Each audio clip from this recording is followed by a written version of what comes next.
എൻ്റെ വീട്ടിൻ്റെ പരിസരത്ത് കുറേ ആൽമരങ്ങളുണ്ട്. അതിൽ വീട് തൊട്ട് ചേർന്ന് നിൽക്കുന്നത് വെല്യാലെന്നാണ് പറയാറുള്ളത്. 10 ആൾ പിടിച്ചാൽ ആ ആൽമരം ഒതുങ്ങൂല, അത്രയും വലിയ വണ്ണുള്ള ആലാണ്. എത്ര കാലത്തെ പഴക്കമുണ്ടാവും. പക്ഷെ അതിനാര് കാടെന്ന് വിളിക്കാറില്ല.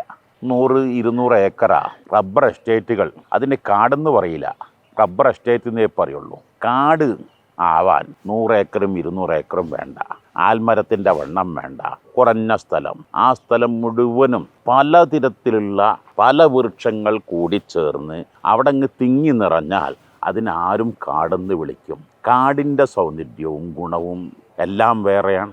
അവിടുത്തെ തേനീച്ചയുടെ തേനും റബ്ബർ എസ്റ്റേറ്റിൽ 1000 ഏക്കർ റബ്ബർ എസ്റ്റേറ്റിലെ തേനിൻ്റെയും ഔഷധ വീര്യം വ്യത്യാസം ഉണ്ടായിരിക്കും. ഒരു കുടുംബമെന്ന് പറയുന്നത് കുറേ വിഭാഗം ആളുകൾ കൂടിച്ചേരുമ്പോഴാണ്. അതിൽ ഡോക്ടർ ഉണ്ടാകും, എഞ്ചിനീയർ ഉണ്ടാകും, അതിൽ ഡിഫറൻ്റ്ലി ഏബിൾഡ് എന്നാൽ ഞങ്ങൾ വിളിക്കാറുള്ളത് ഭിന്നശേഷിക്കാർ ഉണ്ടാകും, അതിൽ തൊഴിലുള്ളവരുണ്ടാകും, തൊഴിലില്ലാത്തവരുണ്ടാകും. എല്ലാം കൂടിച്ചേരുമ്പോഴാണ് ഒരു കുടുംബമാകുന്നത്. ആ കുടുംബമാകണമെങ്കിൽ കാട്ടിലെ വലിയ മരം ചെറിയ മരത്തെ ചെറുതായി കാണരുത്, ചെറിയ മരം വലിയ മരത്തോട് അസൂയ ഉണ്ടാവരുത്.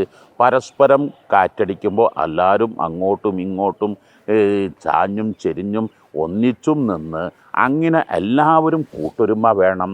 ഒരു കുടുംബത്തിൽ ചെറിയവൻ വലിയവനോട് അസൂയ കാണിക്കരുത്, വലിയവൻ ചെറിയവനോട് അഹങ്കാരം കാണിക്കരുത്. ഫസ്റ്റ് ചിന്തിക്കേണ്ടത് സെക്കൻഡായത് കൊണ്ടല്ലേ ഞാൻ ഫസ്റ്റായത്, അവനെങ്ങാനും എന്നേക്കാൾ മുന്നിൽ ഓടിയിരുന്നുവെങ്കിൽ ഞാൻ സെക്കൻഡ് ആകുമായിരുന്നില്ലേ.